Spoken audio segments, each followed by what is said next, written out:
My sister Amanda never met her bio mom. My dad raised her alone until she was barely 1. My dad and my mom got married in 1992. Amanda knew that my mom wasn't her bio mother. She started pressuring my dad for information on her mom when she was around 17. My dad always gave her vague answers and refused to talk about her bio mom, which put a strain on their relationship. Enters our uncle and revealed the family secret. Apparently, Amy's mom wanted an abortion. She was 19. But my dad and his parents were able to bribe her. They offered her money if she followed up with the pregnancy. And she accepted. My grandparents sold one of their houses and gave her half of that money to Amy's mom when the pregnancy was viable. And the other half she received when she waived her parental rights over Amy to let my mom adopt her when she was 4. My uncle wasn't supposed to tell her that. My grandparents were furious. Amy stopped her crusade to meet her bio mom, and her relationship with my dad went back to normal. Amy never mentioned her bio mom again. Dad got her into therapy after that. A month ago, Amy found out that she was pregnant. The pregnancy was an accident. She switched birth controls.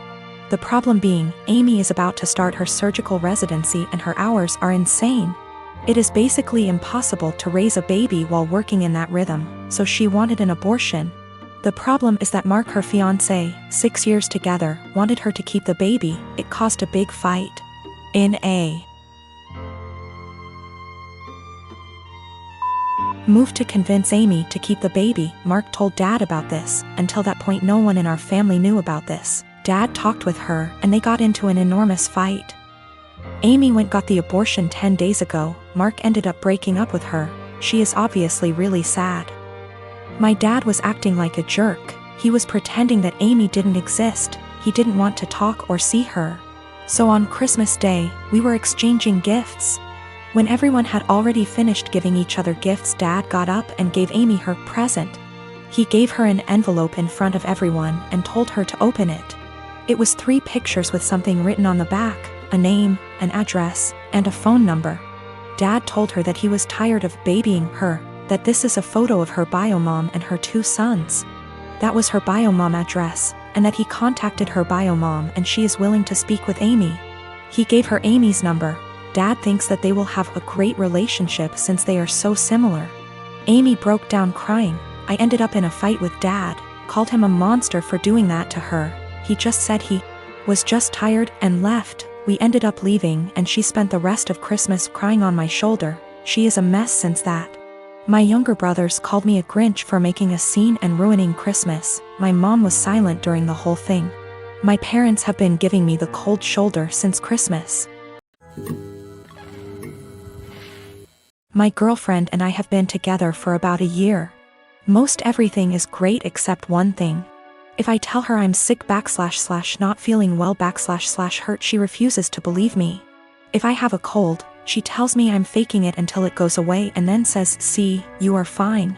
I'm rarely sick, so it's never been a major issue. But she has 0 sympathy when I'm sick. She grew up with hypochondriac parents who were always sick with something, often self-diagnosing themselves with fatal maladies.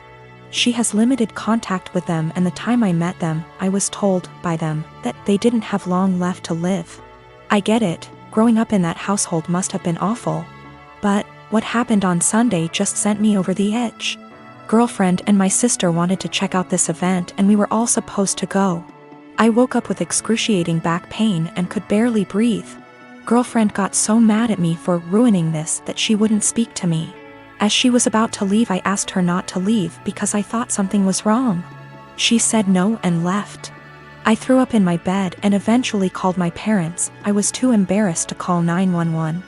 And my mother and brother hauled me to the hospital. I was whisked back and after 20 minutes I was diagnosed with kidney stones. Fentanyl and gravel, and I had a CT scan and then went for a procedure to bust the kidney stones. 5 hours later and I was laying on my parents' sofa in a haze. I have never, and hope to never, feel pain like that again in my life. I was sure I was going to die. The attending in the told me it's worse than childbirth and that they've had it before, too. I didn't text my girlfriend throughout because I really didn't have the strength or foresight. I was drugged up and uncomfortable. My sister found out that I had been in the emergency room and soon after my girlfriend called me. She was pissed off I didn't call her.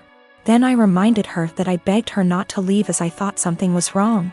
She got quiet and eked out an apology. I got furious and said something rather nasty things, unsavory things.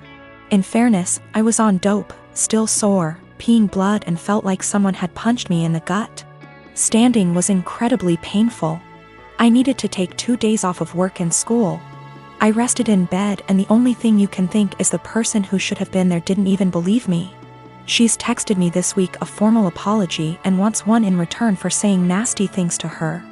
I've been avoiding her texts / calls. I've felt like shit this week and picked something up in the So I laid low, took a few days off work and relaxed.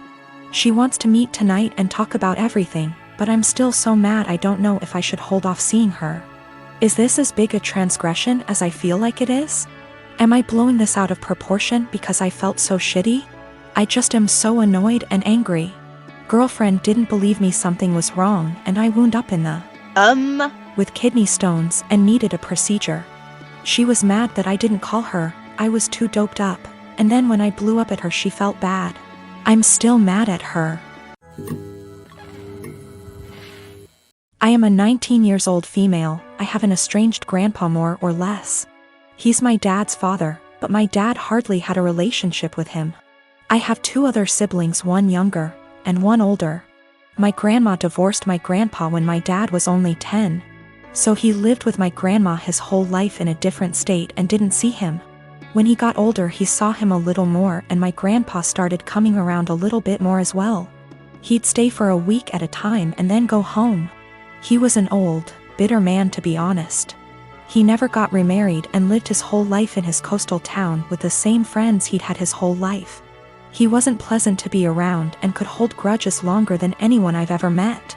But regardless of this, he was filthy rich. He owned a successful business that he sold for $1 million. He retired after selling, but his house sits on an island as well as the biggest piece of land on the island. So it sold for well over $3 million.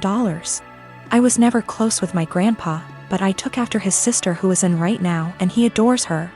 He always told me that he was proud to see me follow in her footsteps. He died a few months ago. Since then, my family has been torn apart. He left everything to me.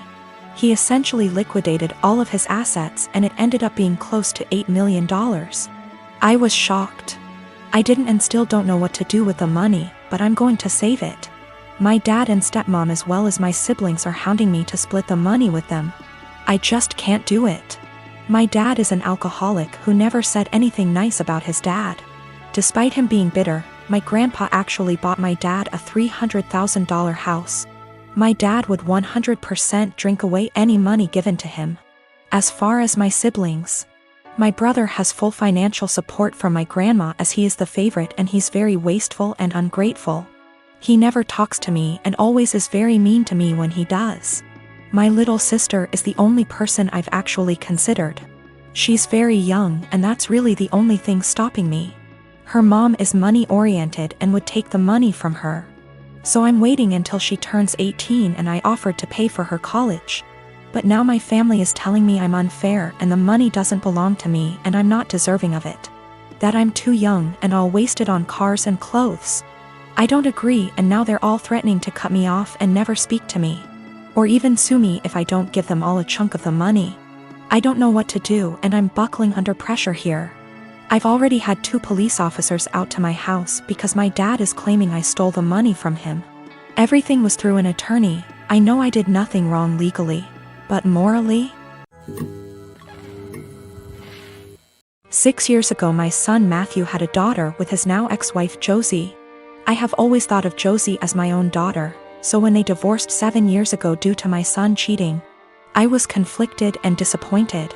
Josie wasn't particularly close with any of her family, so my husband and I naturally took them in. Josie was an angel. She had insisted that we didn't have to lift a finger more than before we had taken them in, and though she was hurt, she kept civil around Matthew. My husband and I held a huge hand in raising their daughter Ruth. Because Matthew remarried less than a year later and now has a 4-year-old son after disowning Ruth. 2 years ago my husband was diagnosed with lung cancer. It was hard on everyone, especially Ruth. They were extremely close.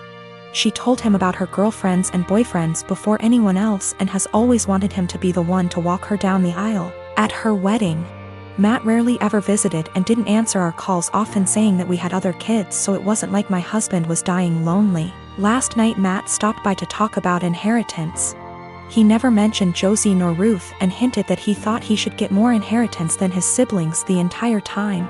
My husband and I shared awkward looks until he decided to cut in. He explained that everyone would get a piece, but he'd focus more on Ruth and Bonnie, one of our other grandkids.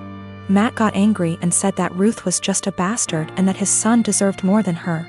My husband got furious after that and left the room saying that he wouldn't include Matthew at all.